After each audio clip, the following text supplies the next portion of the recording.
Asia संकट पर PM Modi की तरफ से एक बड़ा बयान आया। पश्चिम एशिया में हालात चिंताजनक हैं। पीएम मोदी ने कहा और भारतीयों की सुरक्षा जो है वो हमारी प्राथमिकता है।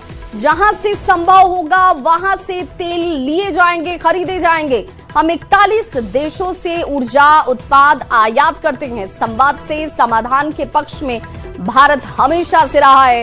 राज्य सरकारों से प्रधानमंत्री नरेंद्र मोदी ने जरूर अपील की कि राज्य ये तय करें कि कालाबाजारी पर कैसे अंकुश लगाया जाए, कल्याण योजना का लाभ लोगों तक पहुंचे, जमाखोरी करने वालों पर राज्य सरकार सख्त एक्शन ले।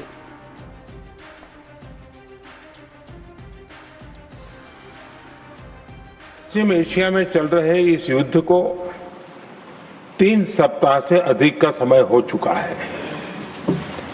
इस युद्ध ने पूरे विश्व में गंभीर ऊर्जा संकट पैदा कर दिया है। भारत के लिए भी ये स्थिति चिंताजनक है। इस युद्ध से हमारे व्यापार के रास्ते प्रभावित हो रहे हैं। इससे पेट्रोल, डीजल, गैस और फर्टिलाइजर जैसे जरूरी सामान की रूटीन सप्लाई प्रभावित हो रही है। गल्फ देशों में करीब 1 करोड़ भारतीय रहते हैं, वहां काम करते हैं। उनके जीवन और आजीविका की सुरक्षा भी भारत के लिए बहुत बड़ी चिंता है। तो वहीं एलपीजी संकट पे भी प्रधानमंत्री नरेंद्र मोदी की तरफ से बड़ा बयान आया। भारत के पास पर्याप्त तेल मौजूद है, दूसरे देशों पर हम लोग कम निर्भर हैं।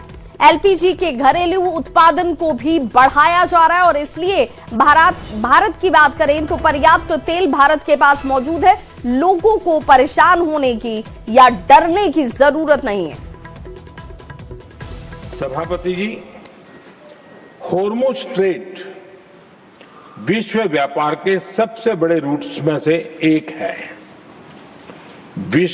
विशेष तौर पर कच्चे तेल, गैस और फर्टिलाइजर से जुड़ा परिवहन इस क्षेत्र से बहुत बड़ी मात्रा में होता है। युद्ध के बाद से ही होर्मुज स्ट्रेट में जहाजों का आना जाना बहुत चुनौतीपूर्ण हो गया है।